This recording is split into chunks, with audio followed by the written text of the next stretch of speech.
Buenas noches. Amén. Dios les bendiga. Abrimos nuestra Biblia, el libro de Juan, capítulo 9.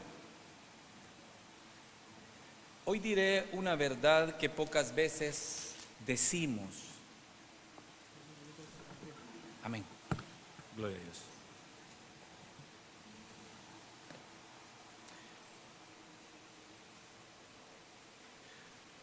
Una verdad que pocas veces decimos, algunas veces por ignorancia y otras veces porque creemos que nosotros podemos ayudarle al Señor para que las personas se acerquen.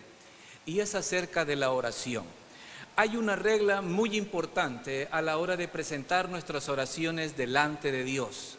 Y hoy vamos a ir a Juan capítulo 9, versículo 31. ¿Lo tenemos?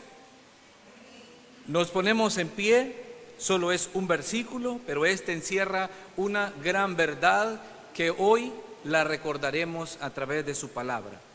Y dice el versículo 31, y sabemos que Dios no oye a los pecadores, pero si alguno es temeroso de Dios y hace su voluntad, a ese oye. Lo leemos una vez más. Dice, y lo leemos todo, y sabemos que Dios no oye a los pecadores, pero si alguno es temeroso de Dios y hace su voluntad, a ese oye. Oramos. Bendito Dios y buen Padre que estás en los cielos, alabado sea tu nombre. En esta hora, oh Dios, nos acercamos ante ti con el propósito de ser edificados. Hoy es un culto, oh Dios, en el cual escuchamos tu palabra, adoramos tu nombre a través de nuestros cantos hacia ti, pero también presentamos nuestras peticiones ante ti en oración. Así que hoy háblanos antes de entrar a ese momento especial de hablar contigo. Hoy háblanos a través de tu palabra. Amén. Nos sentamos.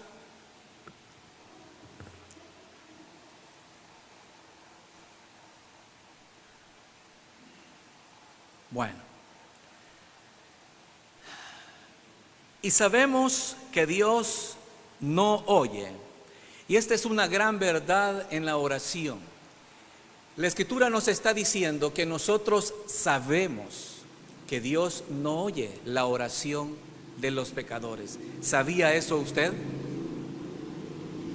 ¿Sabe? Muchas veces cuando nosotros encontramos a personas enfermas, generalmente les decimos, órele al Señor. Y las personas nos dicen con mucha sinceridad, mire, yo le oro a Dios, yo le pido con fe y fíjese que Él me responde. Pero nadie habla de esta regla. Y aquí está diciendo muy claramente la Escritura. Dice que Dios no oye. Pero aquí lo que llama la atención es que dice, y sabemos. ¿Está consciente de eso usted y yo? ¿Estamos conscientes de eso? De que nosotros sabemos esta gran verdad, porque muchas veces no la decimos, la pasamos por alto. Y vuelvo a insistir, cuando hablamos con alguien que está enfermo, muchas veces no tenemos palabras porque las personas son bien religiosas y dicen que oran. Entonces nosotros solo les decimos, sí, órele al Señor, pídale con fe. Pero no le decimos el aspecto que es una regla, y es que Dios no escucha. Hoy pregunté por la tarde, ¿qué piensa usted que es un hombre temeroso de Dios? ¿Qué piensa usted, hermanos? Hoy le hago la pregunta, ¿cómo se imagina usted que es un hombre temeroso de Dios? ¿Y cómo se imagina usted aquellos que Dios no oye, a los pecadores? Primero hablemos, ¿cómo se imagina usted los pecadores? ¿Borrachos? ¿Adúlteros? ¿Paganos? ¿Amén? Eso es lo que nosotros nos imaginamos, ¿amén? Y es una verdad.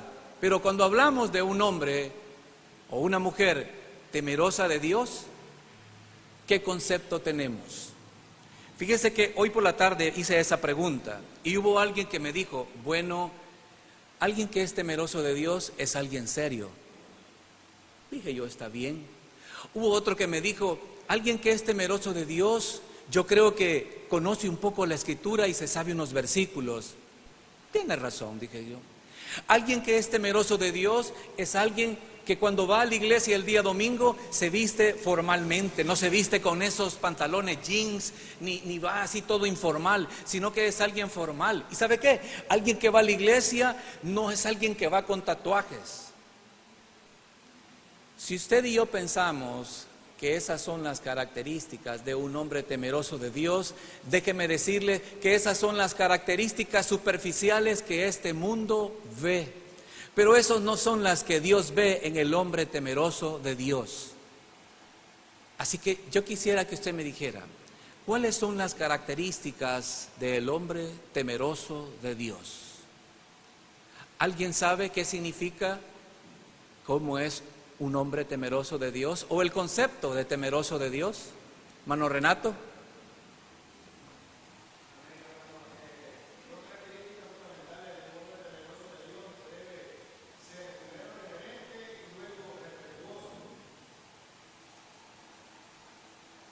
¿Reverente? Amén. Cuando hablamos de un hombre temeroso de Dios, muchas veces vemos las características superficiales, que viene bien pensado, que viene bien peinado, que viene a los cultos, que es un servidor, y creemos que eso es lo que llena. Sin embargo, yo les voy a mencionar algunas características que acompañan a un hombre temeroso de Dios. Nuestro hermano nos decía que tiene que ver con el respeto a Dios, tiene que ver con ese temor y esa reverencia hacia Dios. Así que alguien que ama a Dios, alguien que es temeroso de Dios, es alguien que ama a Dios con todas sus fuerzas y con todo su corazón. Y este es el primer gran mandamiento que aparece en las Escrituras. Y esto usted lo puede encontrar en el libro de Deuteronomio, capítulo 6, versículo 5. No se parece en nada a la vestimenta. Tiene que ver en alguien que ama a Dios con todas sus fuerzas, con todo su corazón. Es lo primero en el que piensa él. No está pensando en las cosas de afuera, está pensando en las internas, en las que Dios puede ver. Alguien que es temeroso de Dios también busca la sabiduría que viene de Dios. Y esto usted lo puede encontrar en Proverbios 3, versículos 13 y 14. En el libro de Salmos 1, versículo 1 y 2. Alguien que es temeroso de Dios también está lleno del Espíritu Santo. Y este produce frutos. En el libro de Gálatas capítulo 5 del 22 al 25 se nos narran los frutos del Espíritu. Y yo creo que la mayoría se los puede de memoria. No sé si alguien me puede mencionar algunos. Amor, gozo, paz, benignidad, bondad, fe, mansedumbre, templanza. Contra tales cosas, esas son las características que deben de acompañar a un hombre temeroso de Dios. Bueno, aparte de estar lleno de frutos, es alguien que ama a su prójimo. Es imposible que nosotros como cristianos nos llamemos hermanos y no nos llevemos entre nosotros mismos. No es posible que nosotros vengamos a doblar nuestras rodillas acá y a presentar nuestra oración si nosotros no nos llevamos entre nosotros mismos.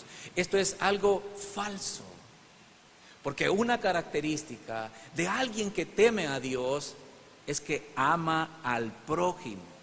No sé si me siguen, hermanos. El mensaje es muy sencillo, pero es algo que olvidamos muchas veces. Una característica más, dice, sabe perdonar y pedir perdón. Esto está en el libro de Efesios 4:32 y en Colosenses 3:13. Sabe perdonar y pedir perdón. ¿Cuándo fue la última vez que usted perdonó a alguien? Sabe que cuando hablaba de esta característica, alguien me dijo lo siguiente. No voy a decir quién, y si está ahí lo vas a ver. ¿Cuánto perdonó nuestro Señor Jesucristo en la cruz del Calvario?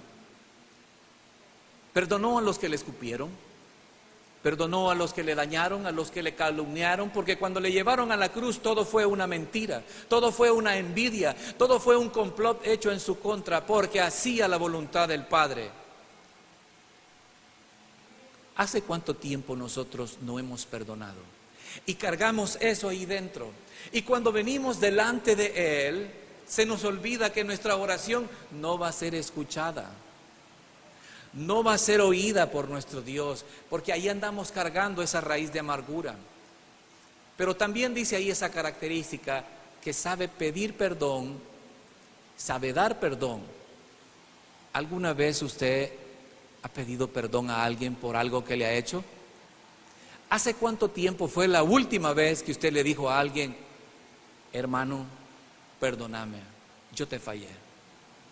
Hermano, discúlpeme, yo había pensado de usted esto, pero Dios me ha mostrado que es algo diferente. ¿Cuándo fue la última vez que usted perdonó a su hermano? ¿Cuándo fue la última vez que usted perdonó a su hijo, a su hija, a su cónyuge, a su vecino, a su hermano, a su amigo, a su colega, a su hermano servidor dentro de la iglesia? Sabe perdonar y sabe pedir perdón. Las dos cosas son bien difíciles, porque muchas veces, y la mayoría de las veces, no nos gusta humillarnos y creemos que es una humillación la que estamos haciendo. Otra característica, y creo que es la más importante para ir terminando, es que obedece a Dios. Obedece a Dios. ¿Obedecemos a Dios? ¿Amamos su palabra? Y es que el versículo es tan claro que dice: y sabemos que Dios no oye a los pecadores, pero si alguno es temeroso de Dios, y esta es la clave, si alguno es temeroso de Dios, dice ahí, a este oye. Pero no solamente lo oye porque es temeroso, dice ahí que hace su voluntad. ¿Sabe? Hay personas que cuando leen la Biblia hasta lloran. Hay personas que cuando leen la Biblia hasta los pelos se le erizan si leen el libro de Apocalipsis, y yo lo he visto. Hermano, mire, cuando yo leo Apocalipsis y digo yo, ¿y de qué sirve? ¿Y de qué sirve si cuando sale por ahí es la misma persona? Entonces, no se trata de tener un temor que nos retrae, porque ese temor que nos lleva a la timidez no es un temor que viene de parte de Dios. El temor que viene de parte de Dios es aquel que nos convence del pecado y nos anima a cambiar y nos anima a hacer la voluntad de Dios. Así que el versículo es más que claro, pero muchas veces cerramos el ojo, nos volvemos ciegos a nuestros propios pecados y muchas veces hasta sordos. Somos mal hablados, somos lengones, somos chambrosos, somos adúlteros muchas veces, fornicarios, etcétera, etcétera, y creemos que no pasa nada. Inventamos falso testimonio. Y usted podrá decir: hermano, sí, pero gracias que estos hermanos no vinieron ahora. No, y tampoco los que no vinieron ahora, porque cuando vengan van a pensar que hablé de ellos. Muchas veces así actuamos, hermanos. Así que, para terminar, hermanos, leeré el versículo una vez más. Y sabemos que Dios no oye a los pecadores, pero si alguno es temeroso de Dios y hace su voluntad, a ese oye. Hoy vamos a presentar nuestras peticiones delante de Dios. Así que si usted y yo queremos ser escuchados por Dios, aprendamos a ser temerosos de su palabra, pero más hacedores de su palabra. Amén. Gloria a nuestro Dios.